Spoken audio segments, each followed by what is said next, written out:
Well, there's always a way for us to make a difference in everything that we do.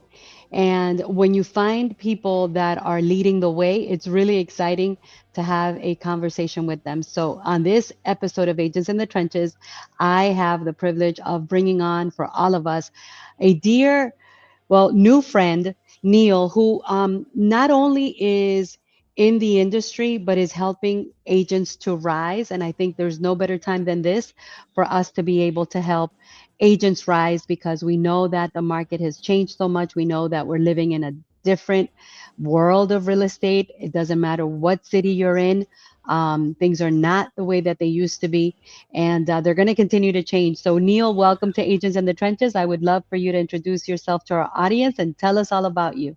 Thank you so much, Coach Lucy. It's a pleasure to be here, and I'm just really excited to help agents get a clear plan because I think a lot of us spin our wheels and we just don't know what to do every single day to build our business. And this is something that I've been passionate about helping agents do for the last 10 years. And prior to that, I sold over 1,000 homes in a little town in Madison, Wisconsin. And so I sold real estate there for almost 20 years and then started coaching. And now I have the privilege of helping hundreds of agents across the country build their clear plan. Because what I've seen agents do is if they have a clear plan that's congruent to them and then they stay consistent with that plan, that's where they succeed. And a lot of us just don't stay consistent long enough because we don't have a clear plan to stay consistent with. And so they all go hand in hand. If you get that clear plan that's congruent to you, meaning it feels right, and then you stay consistent with that plan, that's where the success comes. And I'm happy to share all of that with everybody today. I love that. And Agents in the Trenches is a space and a place where we talk about the real, raw realities of real estate, right? So everybody gets into real estate because they want to make a lot of money. They want to be their own boss. They want to be able to do what they want, when they want, if they want. But we know that's not always the truth. So take us back to your early days in real estate and what did you learn and how did you overcome some of those tough lessons that now today you teach agents across North America? Yeah, I think my story is really similar to a lot of agents. And what I started out with was just that shiny object syndrome where I just tried everything to see what would stick to the wall, throw the spaghetti at the wall and just try it all. And with that, I had a lot of shiny object syndrome where I was just trying one thing one month and another thing another month. And I was told to call FSBOs and expireds. And I was handed FSBOs and expired scripts and said, you got a list to live and go dial for dollars and go out there and get it. Well, that was not my thing. I just struggled. I hated, like I think a lot of us, I struggled to pick up that phone and I struggled to make those calls. And I remember just feeling really defeated. My first 6 months, I sold one house to my best friend. And so I just really, really struggled. I got that one sale, but I was spinning my wheels and I almost quit. I remember going into my manager's office and just saying, I don't think this business is for me. It's just such a grind. I just don't think I can do it. And she's like, what do you mean? She's like, you grew up in this town. She's like, you must know hundreds of people. And like, what do you mean? This is like, you're just going in the wrong direction. And so she started to get my eyes open to like what would feel right for me instead of me trying to do what everybody else was doing, because in the office, I was just surrounded by dialers. And so Right. I felt like that was the only way. And that's why I felt stuck. So I started to what I now call is my 3-pillar plan. But back then I just started to piece it together and I realized that I have a sphere of influence. I have people that I know, like friends and family and, coworkers and all. I mean, I grew up in the town that I was serving and I knew a lot of people. So I started with my sphere of influence. And then I developed what I call as a chase pillar, which meant for me to go out there and get it. Right. So common chase pillars are like open houses, online leads, FSBOs and expireds. There's a whole list of them. And then I Then I started to see that there was an attraction pillar, meaning you could put content out there like social media, blogging, YouTube's, you could put content out there and attract people. So I Mm. developed what I now call my 3 pillar plan. I started mailing monthly newsletters. I started doing open houses every single weekend. And I started doing, back then, I'm going to date myself, I started blogging because social media wasn't a thing yet. So I was blogging back then, but that was my 3 pillars. And I used those 3 different pillars to attract clients, right? That got me, like, if we were looking like, where are my leads coming from? It all Mm-hmm. came from my 3 pillars. And so once I started seeing these 3 pillars and started seeing that, if I like, my plan started to become clear, and then I started to work accordingly to those 3 pillars. And I do what I Wow. call is day blocking. So every day has a different task that points to the 3 pillars. Okay, so I want to break this down because this is really important. And we have someone, one of our viewers is asking, okay, I want to know more about the pillars. So the first pillar was the chase pillared. Is that what was it was Yes. called? Sphere Okay. sphere of influence, sphere of influence. So like your friends, your family, your peeps, Okay. and then the chase pillar and the attraction pillar. Okay, so sphere of influence, and then your chase pillared, and then your attraction. Hmm. And Yes. so, but it took you 10 months to sell your first home. It reminds me of me. It Yeah. took me almost, I think I sold one house my first year of real estate. What do you think was the differentiator? Hmm. Most people would have thrown in the towel, would have quit, would have gone out Hmm. and gotten a job. They would have said, this is not for me, this is not working. But what was the thing, the one thing Hmm. that got you to go from no deals, right? 10 months to close one deal Yep. is, I Yep. mean, basically Yep. no deals, Yep.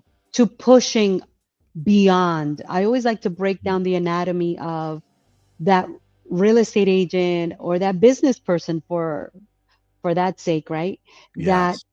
went beyond their own odds, right? Instead of quitting, what took you beyond the quitting point? Yeah. What I realized was all I needed was a way to meet people, to get engagements, to get, we call it leads, right? I just needed a lead source. And I was doing FISBOs and expireds, and I wasn't loving it. So what I learned is that you can do hard things in this business, right? And you can do Hmm. things that you don't love. You're always going to be doing hard things, and you're always going to be doing things that you don't love. But what I learned is that it's hard to build the business around those things. And if you, those hard things are hard to stay consistent with. And as soon as I switched my chase pillar from calling FISBOs and expireds to doing open houses, I just lit up. And I had, Okay. it was almost like my plan just became real to me. Like I went from, just throwing spaghetti at the wall and seeing if it would stick, to seeing like, oh my gosh, I've got a sphere of influence, a chase, and an attraction on, and then every single day of the week I'm working according to those pillars. So the Hmm. plan becomes clear, because a lot of us don't even know what to do every day, right? We're like, Yes. we've got all these ideas. We know we're supposed to be, talking to our sphere of influence. We know we're supposed to be chasing. We know we're supposed, but we don't even know what to do.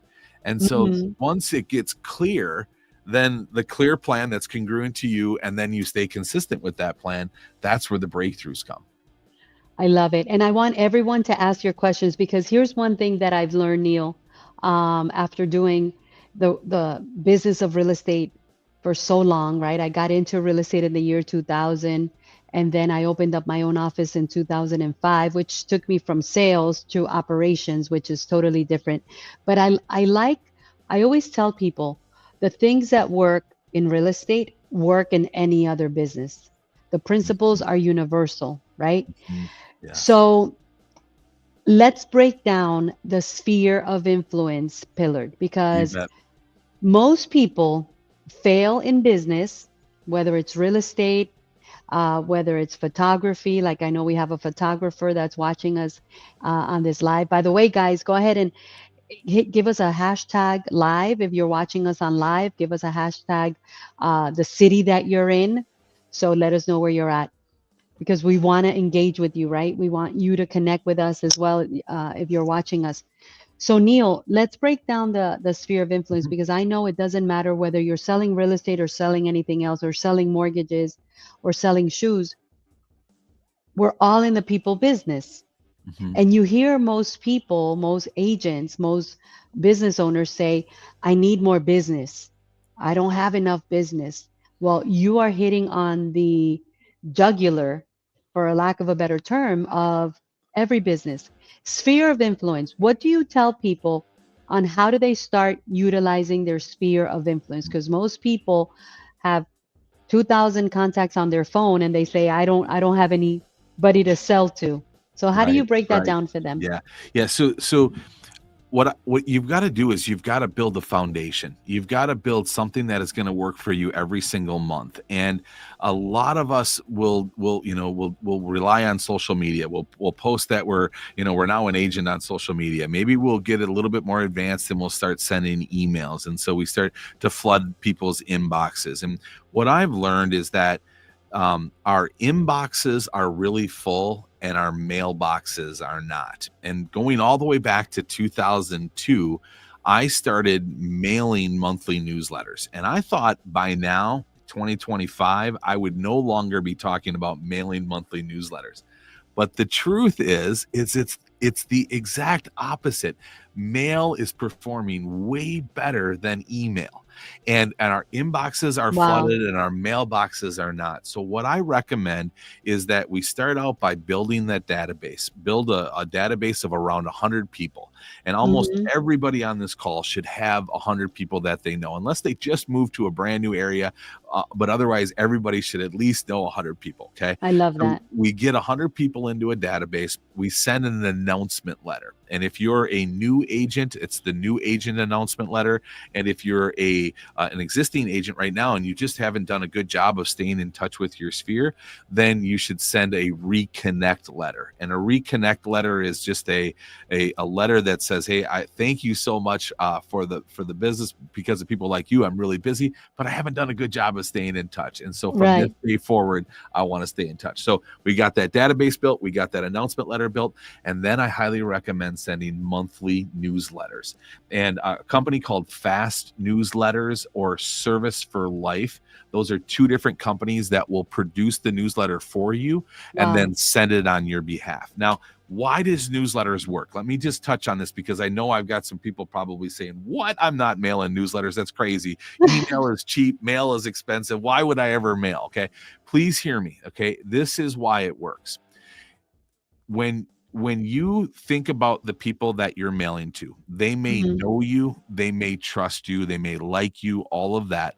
But the question you have to ask is, do they trust you with their real estate? Oh, okay. Everybody knows multiple agents, and the Hmm. newsletter helps build that trust over time, because in the newsletter we recommend um, uh, a thank you section. So anybody that has recently referred you, you thank them in the newsletter. It's a gratitude section. And what it Okay. does is it shows that others are referring you, therefore they're going to start referring you. Also in the newsletter, we can put evidence of success with your recent solds, your recent listings, all of that. So again, this starts to build the trust. Also in the newsletter, we can put articles. Instead of call me if you're thinking about buying and selling, you could say, call me if you're thinking about selling, because I've got a special guide for 29 essential tips to getting your home sold fast and for top dollar, right? So it's a guide Hmm. to offer them instead of call me if you're thinking about selling. So all of this positions you as the expert, positions you to help build the trust. And so when the time comes for them to sell, they're at least going to interview you because they see your name month after month, year after year, and agents come and go all of the time. And if you ask anybody in your sphere, they probably know 3 to 5 people. So Yep. how are you going to win? And that mail every single month, even if they just see it in the mailbox and throw it away, you're still building that foundation with them to be the go-to. You know what I love about business? Because again, real estate is a business. Number one. Number one, I tell everybody this.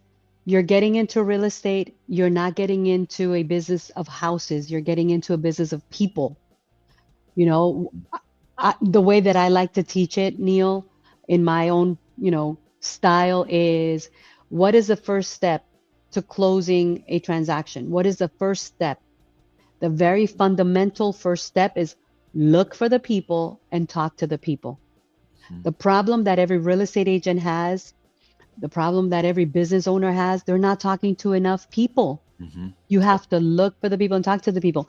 So, what you're saying is, so you have your database of 100 people. That's number one, guys. Again, I don't care what you're selling, go back to basics, make a list of 100 people. And then you're creating a newsletter, physical newsletter that you mail to them, Mhm. right? Yes.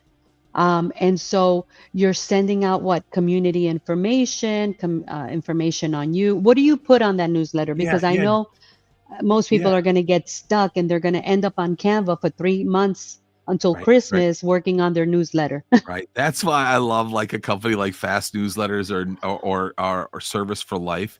So Fast Newsletters is letters plural at the end. So fastnewsletters.com. I think their newsletters are like 12 to 14 bucks a month and they produce the content for you. So every month it comes and all you do is change it to make it your brand, make it your voice, and away it goes. And you can, I think a lot of things with newsletters too, people struggle with the cost of it, and what I would Uh-huh. recommend is looking for partners in the newsletter. You can, Right. your lender partner, your title partner, look for partners that can share in the cost and share in the, they can, like I did it with my lender back in Wisconsin.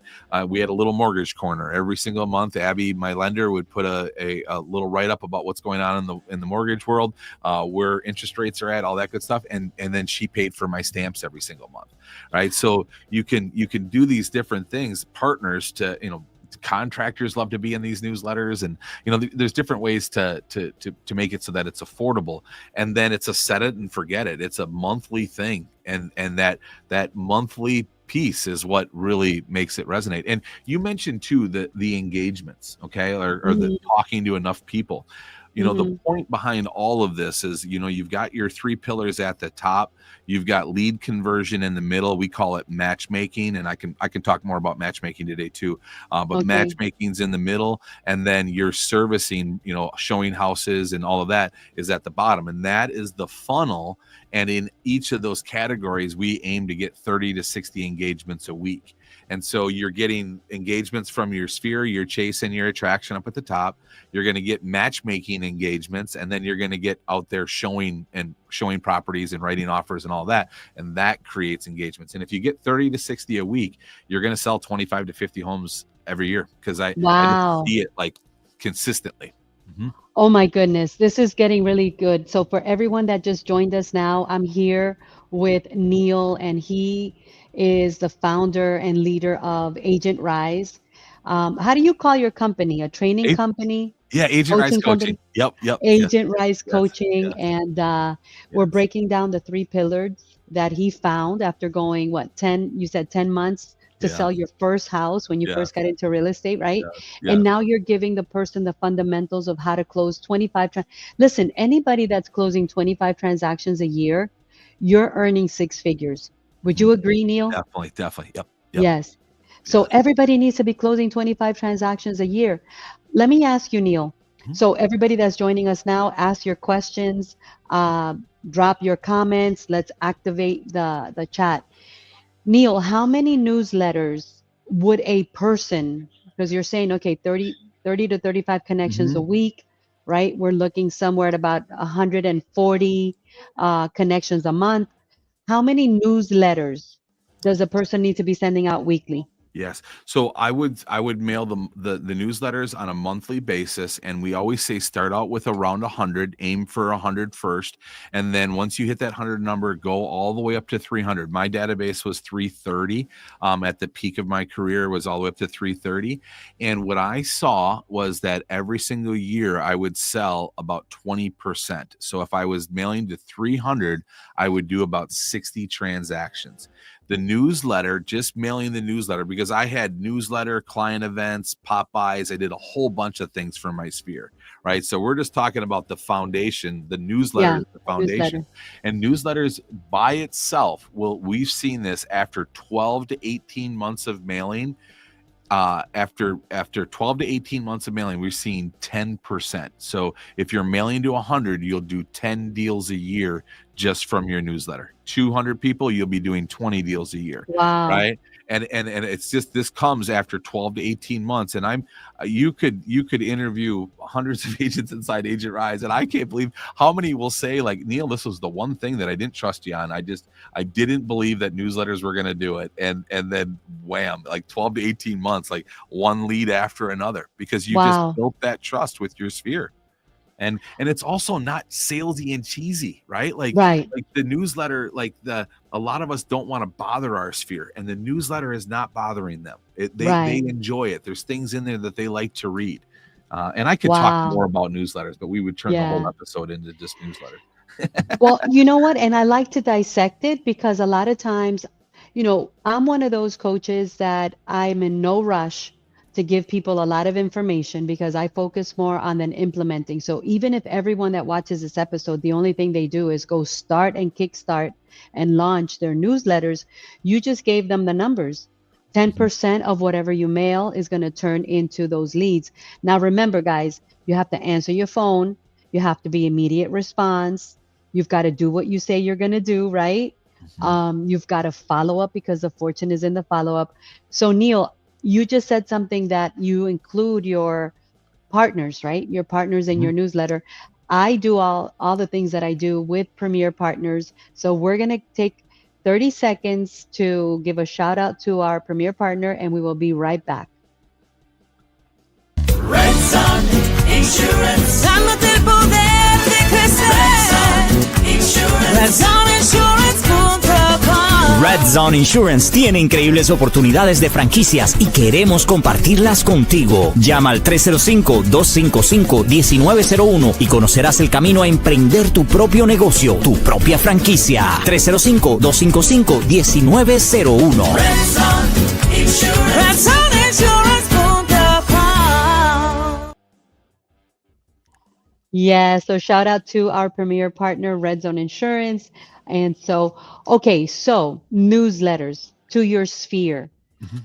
For those that are thinking, but you also said make a list of 100 people, right?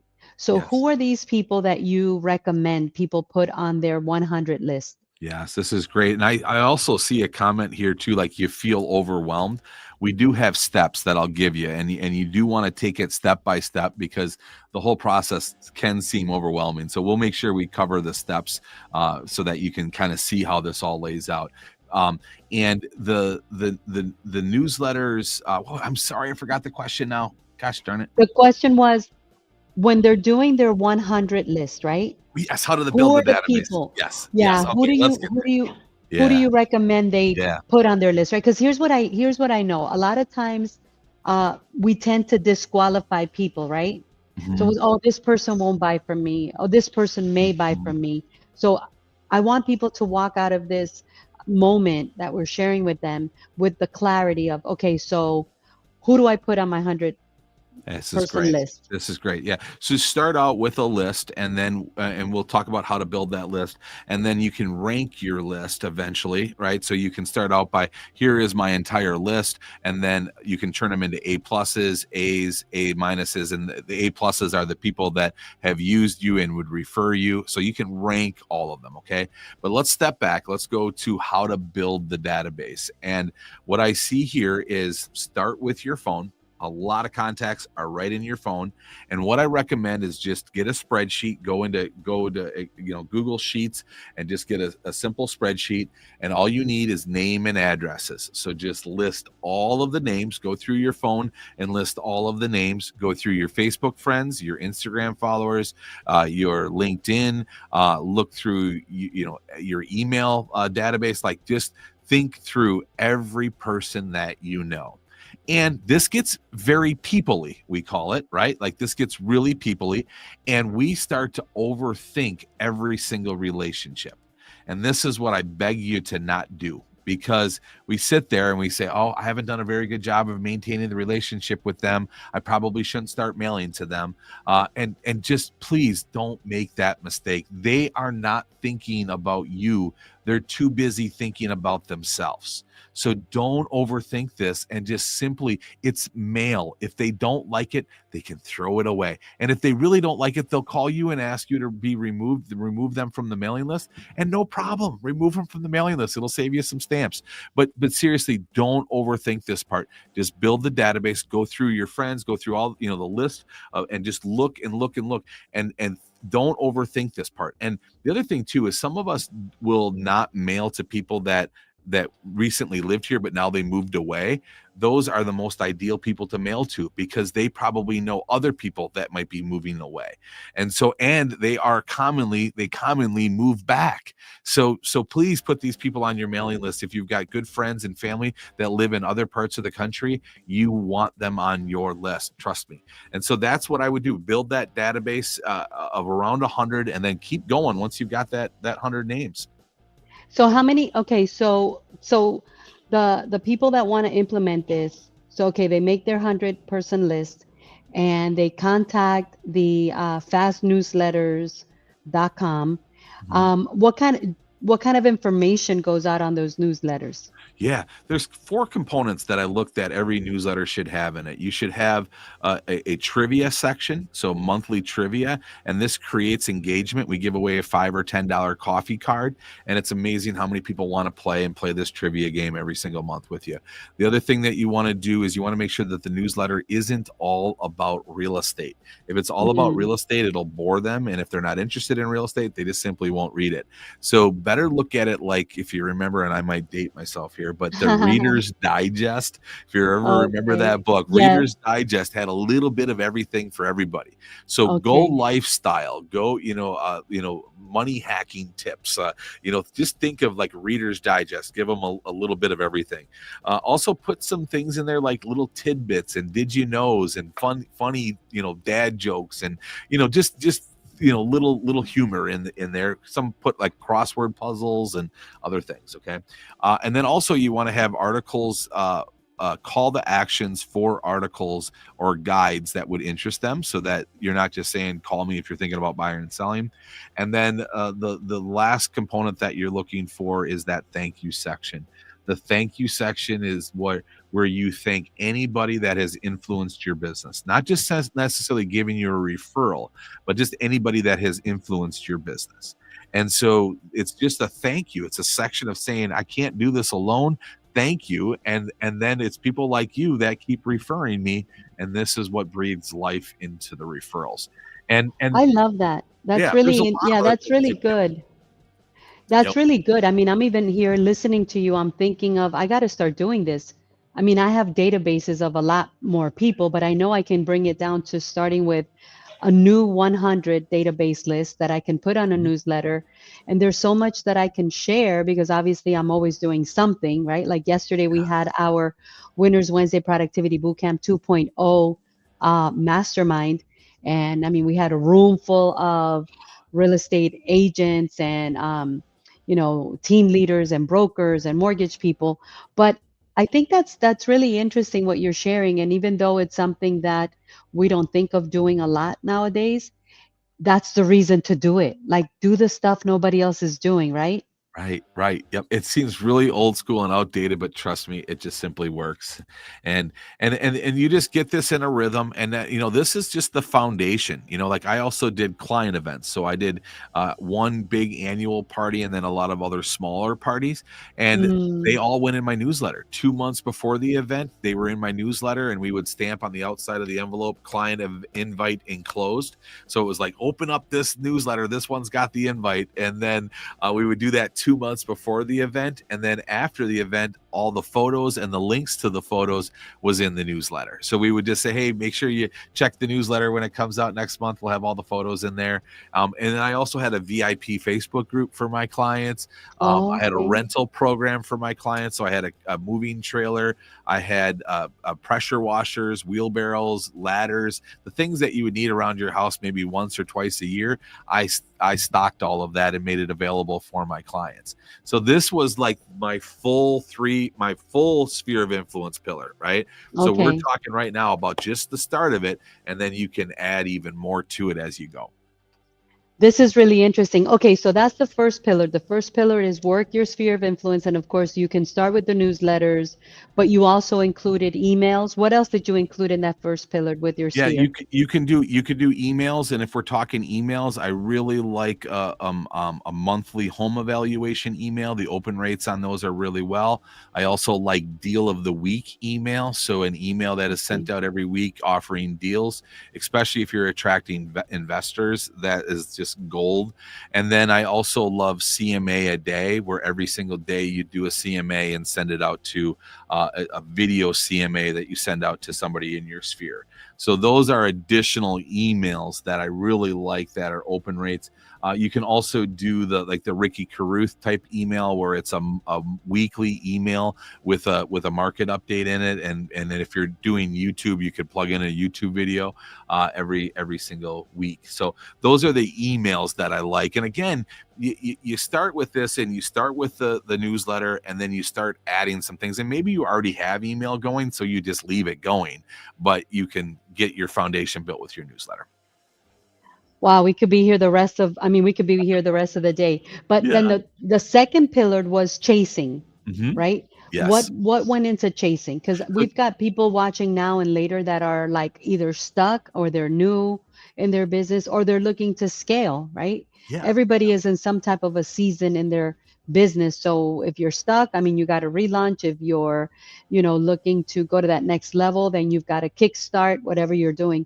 So, Yes. or and if you're new in the business, any kind of business, but especially real estate, then you got to get those wheels turning, right? Yes. So, um, tell me that second pillar. What The chase what pillar. Yep. included that? Yes. Yeah, the chase pillar is the pillar that is the least favorite pillar. It's the one that's going to make us go out there and get it and do difficult things.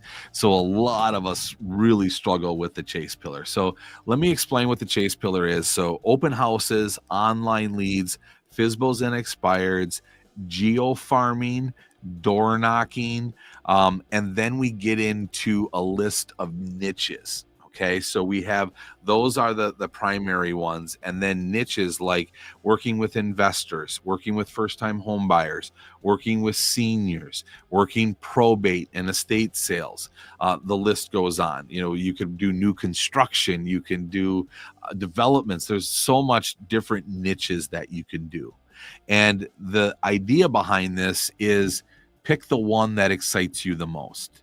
And when I started thinking about this back in the day, open houses was my jam, because I had an opportunity in my office. There was a top listing agent that said in one of the business meetings back in the day, she said, "I am not doing any more open houses. I can't stand these open houses. I'm not doing another one."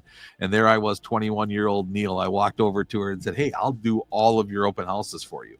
And every single weekend I did open houses for 5 years straight, and I became an open house master because of it. I just became Good for really you. good at it, right? So I that's the tell thing people, behind some of this. I want everyone to hear this. Open houses work, but you have to work the open houses, Mhm. right?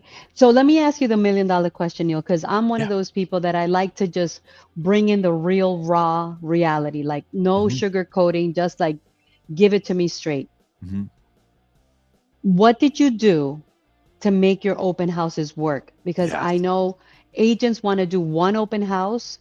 They're expecting to sell 5 houses at that one open Mhm. house. And Mhm. then they say, oh, open houses don't work. Right. What did Right. you do Here we to go. become an open house master? This is what I see most of us make the mistake, is we wait for that unicorn moment where the buyer walks in, we hit it off, we become best friends, I whisk them away and we go buy a house together, right? Like that's what we're all going for. And that does happen, right? I've had plenty of that in my career, doing over 1,000 open houses. I've had that happen. But that's not the mark you're going for. The mark that you're going for is much easier. And what you're going for is you need two things from everybody that you meet. You need their contact information and their search criteria. So again, you need their contact information, you need some way of getting a hold of them, and you need to understand what they're looking for. And I call it their story of criteria. Everybody that's moving has a story and why they're moving and the reasons they're moving and what they're looking for. And so my goal is to hear that story, to get them talking so that I can hear that story. So this is the exact steps that I take. I stand at the front door, at the front of the home, like maybe it's the foyer, maybe it's the living room, but just kind of like that center front place. I have a whole line of clipboards in my hand, just small 6x9 clipboards with a survey, with a questionnaire on it. Okay. The questionnaire is just for them to circle answers. They don't need to fill out a lot of things, just circle answers. And at the bottom of that, I ask them for their contact information. So I hand them a clipboard and I say, can you take this as you're walking through the home? Would you mind completing this survey so that we can give the seller feedback? And, I just hand it to them and they're like, yep, no problem. And so as they're walking through the home, I let them go and I hold post because I want to be there to talk to the next person that walks in the door. And then as they're leaving, I just say one thing to them. I say, so what did you think? And my goal behind, so what did you think, is to get them talking about the house. Well, we love it, but boy, we have 3 teenagers and I don't think that lower level family room is big enough. Or we need a bigger backyard, or we don't like that the first floor is on the main level. We've got 3 kids, right? So they'll tell us all of the things of what they like and why they don't like it and all of those reasons. And that's what I'm listening for. And so then what I do is I look at the clipboard. I've got their contact information, and we could go on. If they don't fill it out, I can tell you how to get them to fill it out. But they don't fill it out. Let's say they filled it out for this scenario. They filled it out, and I got their criteria from them. Now what I can do is matchmaking. And matchmaking is simply, think about it, guys. Real estate is so simple. Buyers want houses and sellers want buyers, and we help bring it together. We're matchmakers. Yes. That's what we do. And so what I've learned is that if I get their contact information and their criteria, I can matchmake. Let me give you an example really quick of how this comes together. So I was at an open house once. There was a couple that was there with their little toddler. The little toddler was getting antsy. So the dad took the toddler into the car and mom finished seeing the home, and mom was at the front door putting shoes on. And I went up to her and I just said, so what did you think? What are you thinking? She goes, well, it's a nice house, because she goes, but we have 3 friends that are realtors, so they were like really anti-realtor. And I'm like, hey, no problem. I sell a lot of houses in the area. And so even if you just tell me what you're looking for, I can always call your agents and let them know. And she's like, oh yeah. So she told me that they were looking for a more space, that she said that they currently own a ranch home and they have small groups that come over a lot.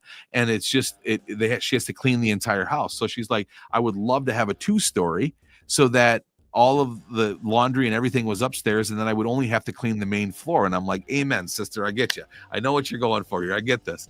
And so I'm like, great, sounds good. I'm like, if I ever come across something, I'll let you know. Well, it wasn't but a couple weeks later, there was a brand new listing that backed up. It was on a cul-de-sac and it backed up to an amazing park. And wow.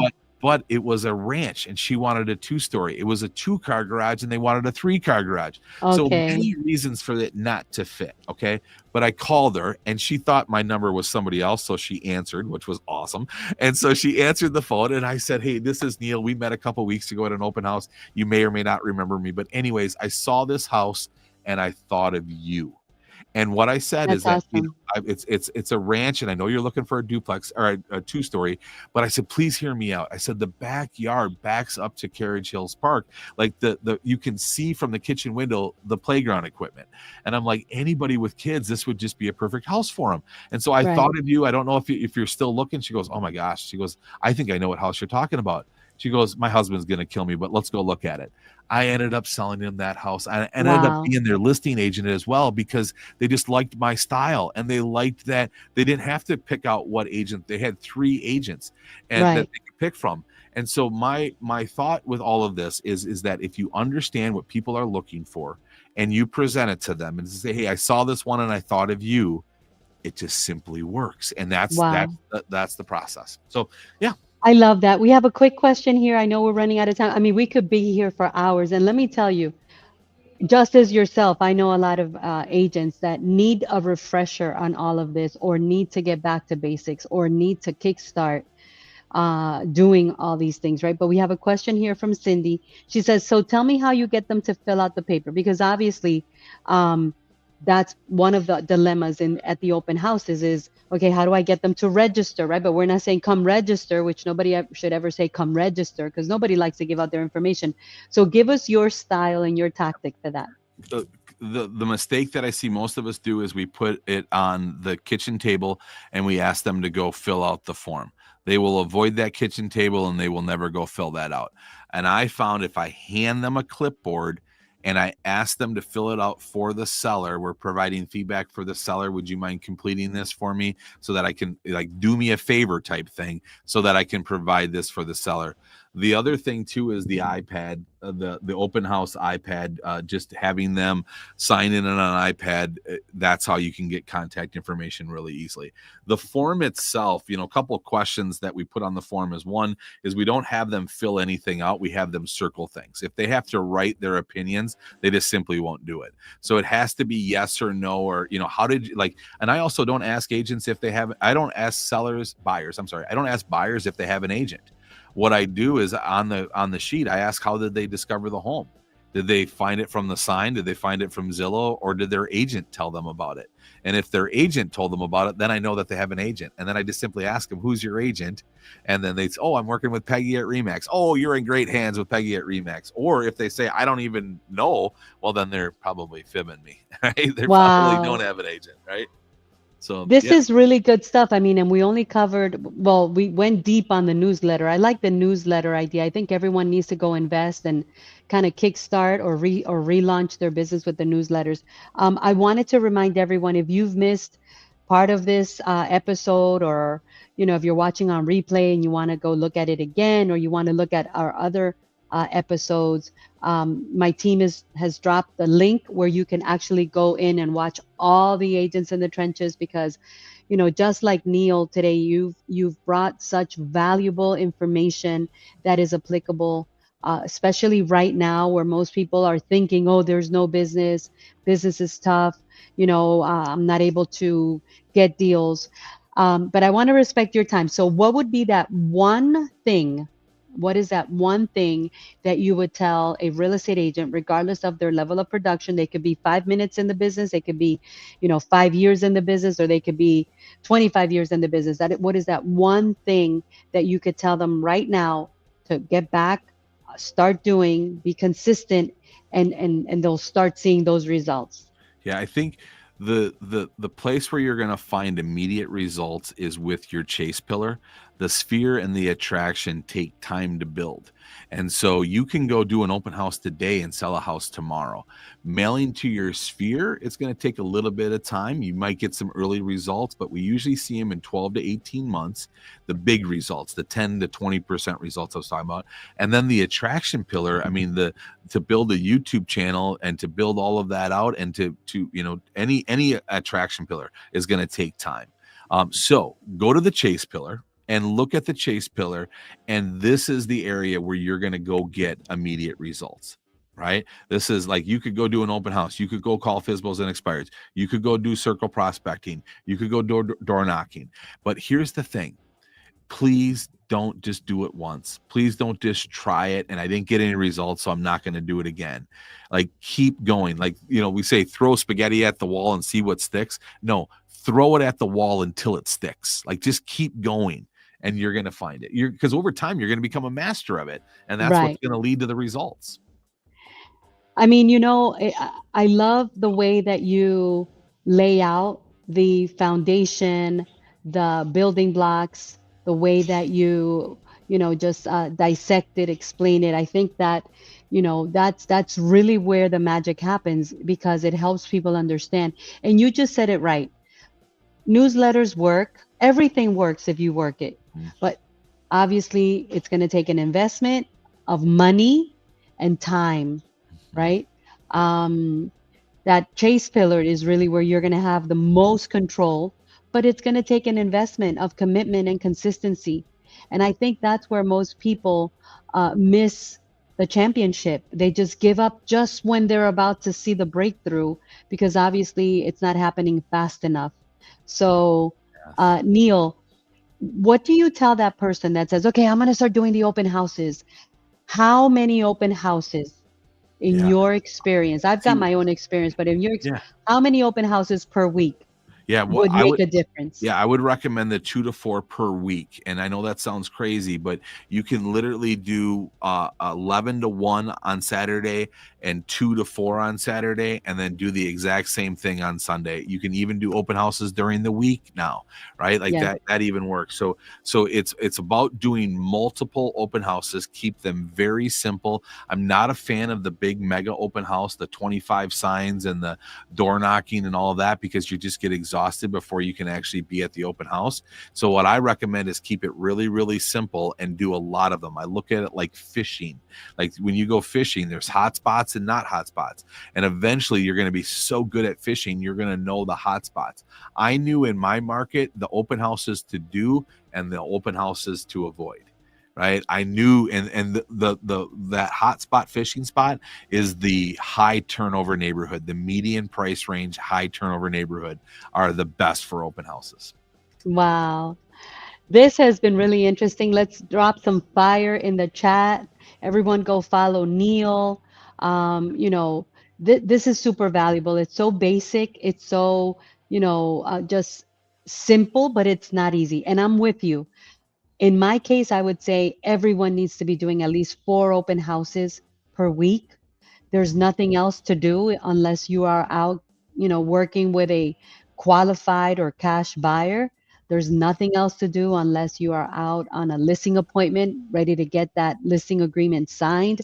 If you are at neither one, go open up an open house 4 times a week. You just said it, 11 to 1, and then, 2 to 2 to 4. 4. Yep. Yep. That's it. What else is there to do? Neil, thank you so much for accepting our invitation here on Agents in the Thank you. Trenches. I hope it's not the first and last time. You're definitely welcome to join us again. I'm I sure you would have love that. so much to share. Yeah. And you're in Fort Myers as well, you said, I right? am. Yes. Yes. Yes. Yeah. So I'm going to have my team reach out to you because I would love to invite you to one of my Winners Wednesdays Productivity Boot Camp Oh, yes. I that love that. Yeah. yes, it's in person. We do it at the Academy. The All right. Academy is in Fort Myers, and we have built a community of phenomenal real estate and industry leaders that want to grow. That's what they want to do is grow. Oh, that's fantastic. I love it. Thank you so much. I appreciate it.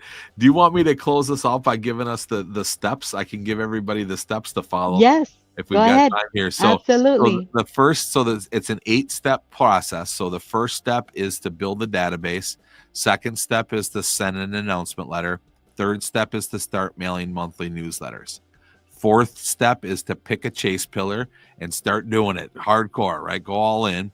Fifth step is to set up a matchmaker. And again, matchmaking is simply listen for their contact information and their search criteria and then get busy finding them a property.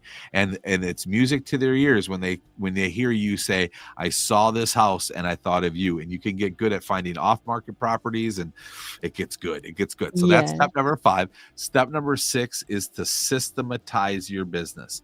Anything that you do repetitively has to have a system. So buyer consultation, listing appointment, writing an offer, presenting an offer, all of those are systems. Every one of them, you should have that in place. That's step 6. Step 7 is to start your attraction pillar, or maybe you've already started it. Now it's time to double down on it. And then step number 8 is to continue building your sphere of influence. So you go back to your sphere of influence and you add client events and pop-bys and deal of the week and additional things to your sphere. So follow those 8 steps so you're not overwhelmed. I know we had some comments here where it's like, oh my gosh, this could be so much, so overwhelming. Just follow those steps. And I've got all of my steps. My book is available on Amazon. So all of the steps are in there. And I also have a guide that we could give out to, 3-pillar plan guide for anybody Nice. in as well. So Nice, nice, nice, nice. I love it. So yes, let's go ahead and do that. And actually, I think we should come together at the Academy, take it even to a deeper level, and give out some of those guides to the people that show up. and want to learn. So if you want to be invited to the academy with Neil, drop a number 10 in the chat, and I'll be sure my team gets that put together so we can definitely make a difference in our, real estate industry and continue to have agents rising. Neil, thank you so much. I appreciate your time, accepting the invitation. And everyone, until next time, this was Agents in the Trenches. So let's go crush it and close more deals. Let's go. Bye, Thank everyone. you.